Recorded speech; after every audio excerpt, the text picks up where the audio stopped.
thinks he's so special. There, I give him some horns, a tail, and a beard. And I'm going. Oh, hi, James from engVid.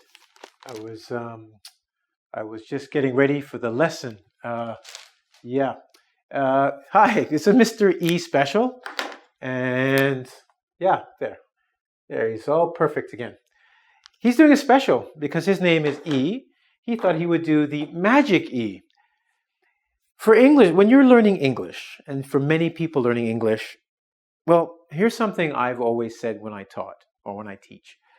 English is a very stupid language.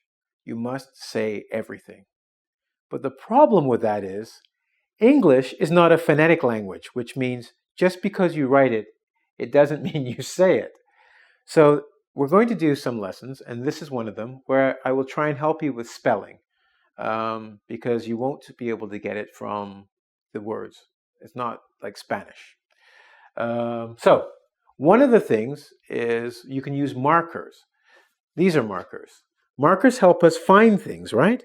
Well, in the English language, we use markers to tell us something about whether this letter will make a sound, or whether it changes the sound, or what sound the letter should make. In this case, we're going to work with the magic E, okay?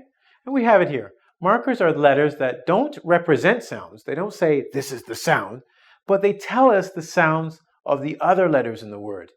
E does that. It's a very, very good friend of ours. It's special, like this marker. Okay, so in this case, we're going to talk about the silent E, or the magic E. The silent E is a marker of a long vowel sound, right? And what that means, it's going to say A, E, I, O, U, instead of A, E, Drink too much, you sound like that. Okay, so it's going to tell us that it's a long vowel sound of the syllable it finishes. What is a syllable? It's a vowel sound, right, from a grouping. So just keep that in mind.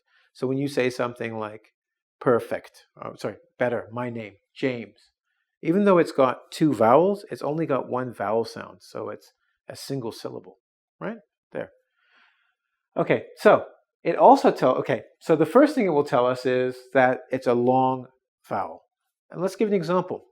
Well, this word is wrong. There's no matty.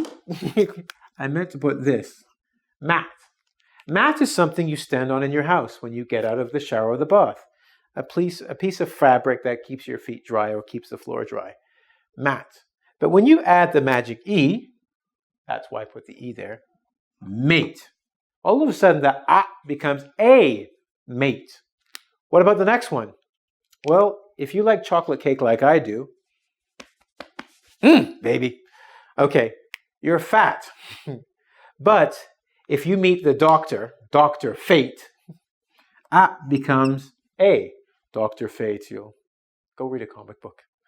How about not? I often have girlfriends go, you're not going there this evening. And I would go, but I want to. So the O becomes O when I write her a very nice note.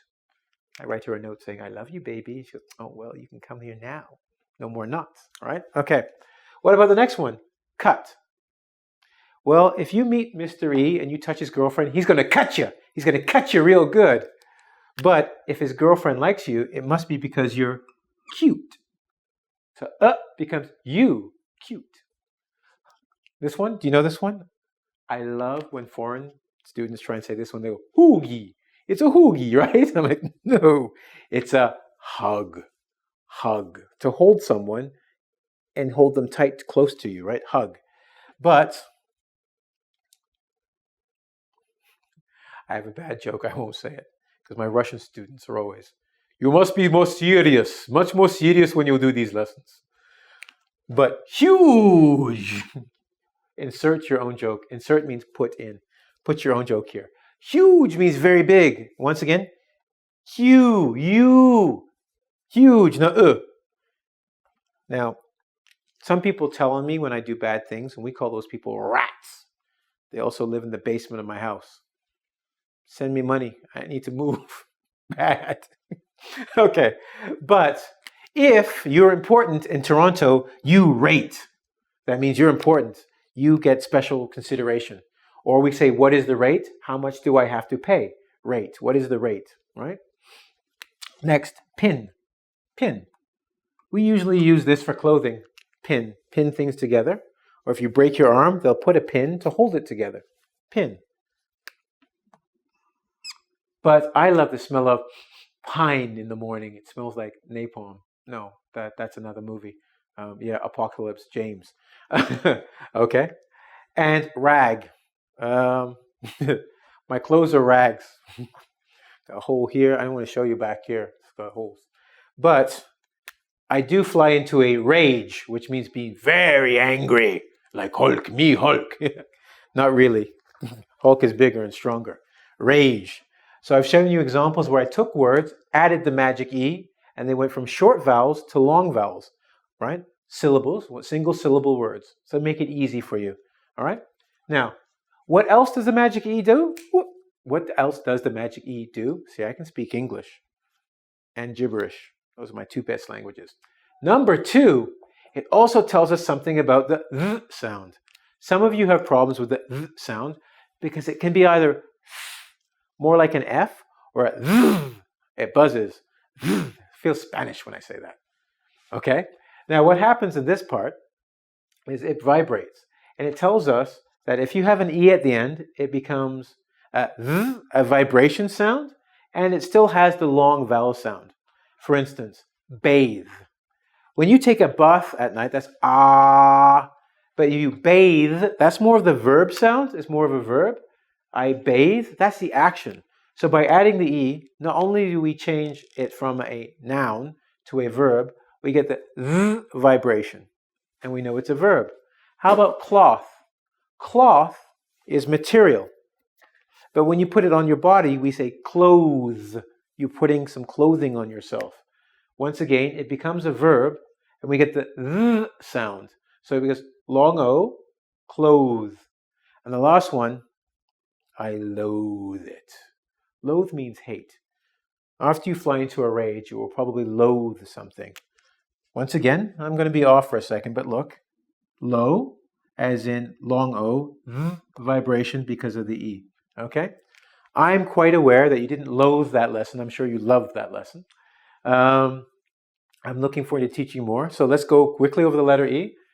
When you see the magic E at the end of a syllable, it's going to make a long vowel sound, A-E-I-O-U. It'll also, if there's a TH, make it vibrate. So it's going to help you when you're reading with your pronunciation. I hope you love the lesson, not loathe it. By the way, you should bathe. Check out the smell yourself lesson. Clean yourself. You like that one. Okay. I think that's about it. Mr. E, you did a great job. I take it back. You're not a worm at all. You're a man of stature. No more ears for you. And you guys, you need to go to the website, which is www.ing, as in English, vid, as in video.com, where you'll see myself and other great teachers willing and ready to teach you. You might actually meet a mate, because that's your fate. So take note. She might be cute. He might be huge. And you do rate. Don't pine over them or fly into a rage when they leave you. But if you bathe, I'm almost sure, and you clothe yourself just well, you won't loathe yourself anymore. engVid. Bye.